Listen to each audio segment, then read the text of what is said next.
Welcome, everyone, to the very first deep dive here on gAIa. Great to be starting this. Yeah, absolutely.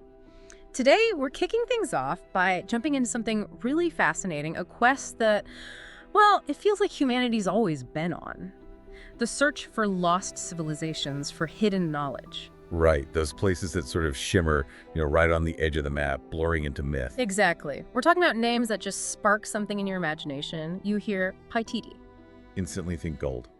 Or El Dorado, of course. Beldorado, City Z, remember that obsession in the early 20th century. And then the big ones, Atlantis. And Shangri-La, that sense of peace and hidden wisdom. Perfect example. So, for this first deep dive, our mission, if you will, is to explore why these stories grab us so much. What's the allure? And maybe, just maybe, look into whether there's a kernel of truth buried somewhere under all the legends. Exactly. Where should we start? Maybe with that sense of peace you mentioned, Shangri-La. Sounds good. Shangri-La, it really burst into popular culture with James Hilton's novel Lost Horizon back in '33. Ah, yes. That image of the hidden lamasery high in the Himalayas. Precisely, a kind of utopia, right? Yeah. Where time slows down, people live incredibly long lives, peacefully, away from all the materialism of the outside world. It's such a potent idea. And it makes you think, this isn't totally new, is it? This longing for a hidden paradise on Earth. Not at all. You see similar threads in much older myths, like Shambhala, which is deeply rooted in Tibetan Buddhist traditions. Shambhala, right. And even going further back, maybe echoes of things like the Garden of Eden, that fundamental human desire for a perfect, untouched place. Definitely. And it's interesting how these ideas connect and evolve. Take Theosophy, for instance. Okay, the 19th century movement, Helena Blavatsky. Exactly. Theosophists were really drawn to concepts like Shambhala and, by extension, Shangri-La. They saw these hidden places as vital repositories of ancient wisdom, kind of like spiritual libraries. So Blavatsky's big work, The Secret Doctrine, talked about lost continents, right? Lemuria, Atlantis. Yeah, the idea was that survivors from, say, Lemuria, which supposedly sank in the Pacific, migrated to other key spots. Atlantis was one, and Shambhala was another major one. And it gets even more, well, mystical, doesn't it? Didn't some theosophists believe the Tibetan masters communicating telepathically with Blavatsky were actually from Shambhala? That was the belief, yes. Imagine this hidden city filled with enlightened beings, guiding humanity's spiritual path from afar. It's quite a concept. It really is. And location-wise, Blavatsky put Shambhala in the Himalayas, but wasn't there some disagreement on that? Oh yeah. Like many myths, the exact location was debated. Some placed it elsewhere. It adds to the mystique, this idea of a place that's geographically elusive, but spiritually central. That elusiveness seems key to many of these legends. It does. And even the term Mahatma, which most people now associate with Gandhi, gained a specific meaning in theosophy linked to Shambhala. It referred to these highly evolved, wise beings living there. So the idea of these hidden masters wasn't just limited to Shambhala itself. No, not for everyone in that sphere. You had other prominent figures like Krishnamurti and Rudolf Steiner, who also believed in spiritual communication with advanced beings in hidden cities. So more than one. They actually proposed that there weren't just one, but maybe 7 such centers spread across the globe. A whole network of hidden wisdom hubs, not just Shangri-La. Wow, 7 hidden cities. That expands the whole idea considerably. It makes you wonder, though, are there any real places that might have, sparked these legends, especially the longevity part? Well, that's where things get interesting. Look at the Hunza Valley, also in the Himalayas. Ah, the Valley of Immortals. Exactly. It's famous for the exceptional longevity of its people. Many live well over 100. And there are theories about why, right? Diet, the water. Yeah, their traditional diet and the unique mineral content of the glacial water are often cited. Now, whether it's quite the Shangri-La of legend is debatable, but you can absolutely see how a remote valley with remarkably long-lived people could fuel stories about a hidden paradise where time moves differently. That makes a lot of sense, a real-world anchor for the myth. And weren't there also stories, travelers' tales, about finding lost knowledge in that region? Yes, Nikolai Nugovich is a famous example. He claimed, back in the late 19th century, that he found ancient Buddhist texts in a monastery in Ladakh. Texts about? About Isa, who he identified as Jesus, detailing his life during the so-called lost years, not covered in the Gospels. Supposedly, Isa traveled east to India and Tibet to learn from wise men. So Jesus in the Himalayas, that's quite a claim. A very controversial claim, yes. He specifically mentioned the Hemis Monastery. And interestingly, there is a local belief in Kashmir, among the Ahmadiyya community, that Jesus survived the crucifixion and eventually traveled there, lived, and died. Wow. Whether historically accurate or not, stories like that definitely add to the mystique of the Himalayas as this potential vault of hidden history and spiritual secrets. Absolutely. It feeds right into that Shangri-La archetype. Okay, let's pivot now, maybe head west and south. Let's journey in our minds to South America, to the legends of Paititi and El Dorado. Ah, the lure of gold. Images of shining cities deep in the Amazon. Exactly, El Dorado, the Gilded Man, right. That started with an actual indigenous practice. It did. The Muisca people, their leader, the Zipa, had this ritual.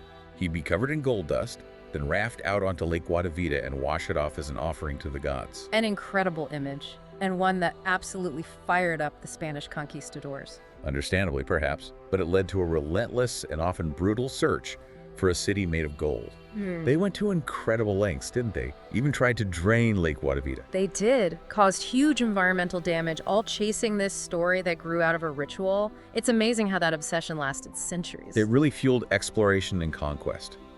And the idea of a hidden city, maybe Paititi full of Inca gold or even more, persisted long after the initial El Dorado fever. Fast forward to 2001. Okay. An archaeologist, Mario Poglia, claimed he found a Jesuit report from the 1600s. A Jesuit report. About what? It supposedly mentioned a hidden city deep in the jungle, in the Madre de Dios region. That's where Peru, Bolivia, and Brazil kind of meet. And what was special about this city? It was said to be guarded, or perhaps marked by what the report described, in a way that Poglia interpreted as potentially ancient pyramids, completely swallowed by jungle now. Pyramids in the Amazon. That's evocative. And this place, was it called Paititi in the report? Not necessarily. The indigenous name mentioned in the document was apparently linked to a nearby waterfall where, the story went, gold and jewels were just lying around, incredibly abundant. A waterfall of gold and jewels. Okay, that sounds like the stuff of legend. It does, but linking it to a specific geographical feature, a waterfall, maybe gives it a slightly firmer potential grounding. There was even a wild theory that the Vatican knew its location and kept it secret. The Vatican knew where Paititi was. Okay, Yeah. that's adding a whole conspiracy layer. So if this place, Paititi, did exist, where are explorers actually looking, geographically speaking? Generally, the search focuses on a really remote, dense jungle area. Think around 13 degrees south latitude, between 71 and 72 degrees west longitude. It's roughly a triangular zone defined by the Manu and Madre de Dios rivers and the Andes foothills near Palcartambo.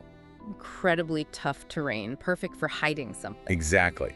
And some theories suggest Paititi wasn't just one city, but maybe a whole kingdom. A kingdom? Yeah, the Peruvian explorer Carlos Neen Bander proposed Paititi was a large realm, basically covering the basins of the Amarumayo, that's another name for the Madre de Dios and the Beni rivers. He saw it as this frontier zone, independent from the Incas, who apparently even tried and failed to conquer it. So not just a lost city, but potentially a lost power that vanished. That's a much bigger deal. It paints a different picture, doesn't it? A substantial civilization that maybe just got lost to time or remained incredibly well hidden. And people are still out there right now looking for it, modern explorers. Absolutely. Diego Cortillo is probably one of the most active modern explorers searching for Paititi. His approach is really interesting. How so? He really emphasizes working with the indigenous communities. He uses their knowledge, their oral histories, as his primary guide. Yes, he uses satellite tech, LiDAR, all the modern tools to scan the jungle. But ultimately, he says, navigating that incredibly difficult terrain, mostly by river, relies on local expertise. It's this blend of high-tech and ancient knowledge. That sounds like a really smart, respectful approach. Has it yielded anything? It has led to some intriguing finds. Yeah. Based on tips from native communities and also local miners. His team located this very large rock face deep in the jungle that really looks like it's been carved. It resembles a human face. A giant face carved in rock, hidden in the Amazon. Yeah, found in a place technology alone probably wouldn't have pinpointed. It highlights the value of that local on-the-ground knowledge. There was a story connected to finding that, wasn't there? Something about bad weather and a jaguar. That's right. Cortillo tells this story about facing really intense sudden storms as they got close. And then apparently a jaguar appeared and sort of led them towards a lagoon near the carved face. Oh. They named it Laguna del Otorongo, Jaguar Lagoon. It fits perfectly with local beliefs about jaguars being powerful jungle spirits. sometimes guardians. Cortijo also mentioned being caught in other severe weather, reinforcing this feeling that maybe the environment itself protects these hidden spots. Like the jungle is actively guarding its secrets, its powerful narrative. And he's found other things too, possible structures. Yes, his documentary work shows other potential man-made structures found in extremely remote areas. Of course, these need much more formal archaeological investigation, but they definitely add fuel to the fire, suggesting the Patidi legends might stem from a real, lost jungle civilization. Okay, from the Amazon jungle, let's shift again. Let's talk about maybe the most famous lost civilization of all, Atlantis. Atlantis. Sure. The big one, originating, of course, with Plato. Right, in his dialogues, he placed it west of the Pillars of Hercules. Which we know is the Strait of Gibraltar. Yeah, he described this incredible power, economically strong, socially advanced, militarily dominant across Western Europe, North Africa. Until they messed with Athens. Right, according to Plato, they were defeated by Athens, and then came the cataclysm. A huge earthquake, massive floods, and the entire island, its armies, everything just sank beneath the waves in a single day and night. Wiped off the map. It's such a dramatic story, and for centuries, most people just treated it as an allegory, right? A philosophical tale, not history.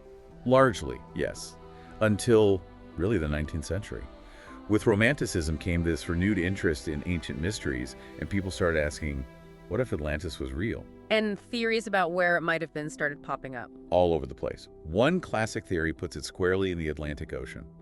The idea was that the islands we know as Macaronesia, the Azores, Madeira, Canaries, Cape Verde, are actually the mountaintops of sunken Atlantis. But geology makes that tricky, doesn't it? Continental drift. Very tricky. The way tectonic plates move over millions of years, Yeah. a huge continent suddenly sinking like that in the Atlantic is, well, geologically highly improbable. So that theory has problems. And I assume there were more, let's say, out there ideas too. Oh, definitely some very fantastical ones.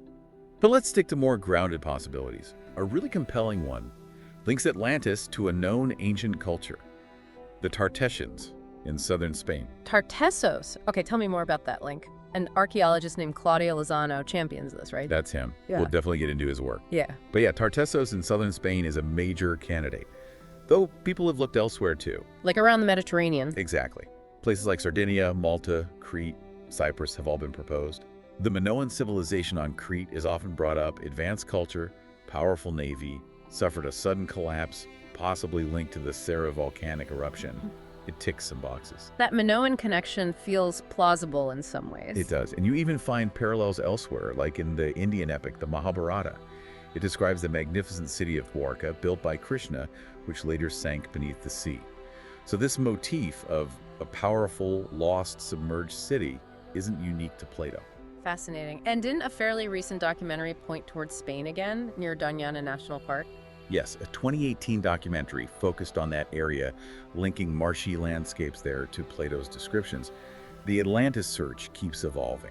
But let's circle back to Tartessos and Claudio Lozano. Why is his work considered so significant? Well, Lozano is an experienced underwater archaeologist. He's worked with National Geographic. He knows his stuff, both historically and archaeologically. And he spent years investigating this specific idea, that the Atlantis myth isn't just a myth, but has roots in a real, powerful civilization in southern Spain that was possibly wiped out or severely impacted by a mega tsunami.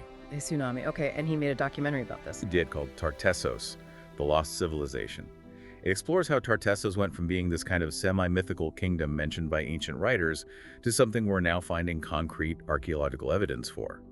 It's a bit like how Schliemann's search for Troy proved there was a real city behind the Homeric epics. So Tartessos is emerging from legend into actual history. Very much so. Lozano argues Tartessos was crucial, maybe the first major civilization in the West, acting as a bridge between the Atlantic Bronze Age cultures and the big Eastern Mediterranean players like the Phoenicians and Greeks. And we have physical proof, artifacts, sites. Absolutely.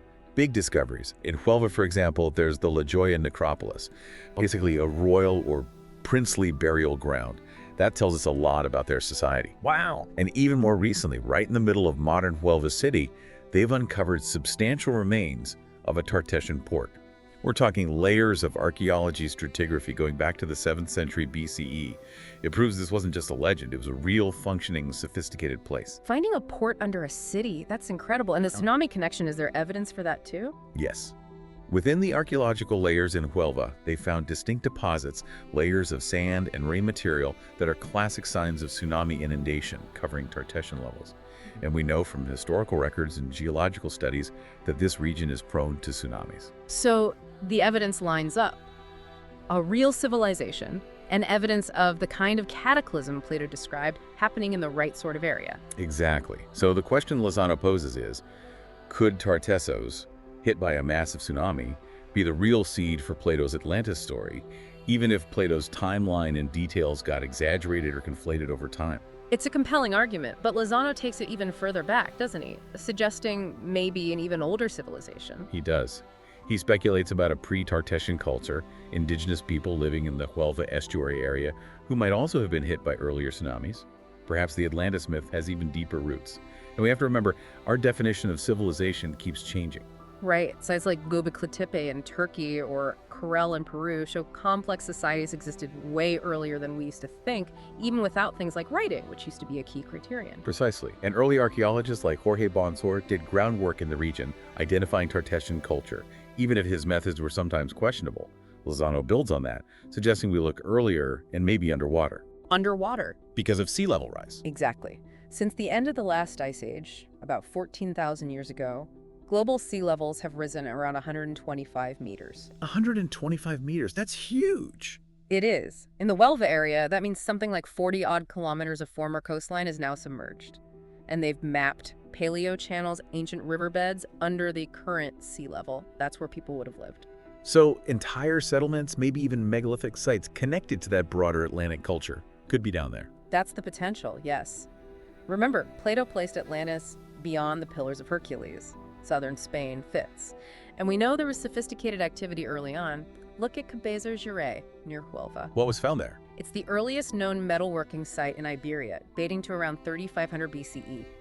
They were smelting copper, making highly purified copper, probably for trade, maybe even weapons. This implies connections, trade networks reaching potentially as far as the Eastern Mediterranean even back then. 3500 BCE, trading across the Mediterranean. That pushes timelines back. It does.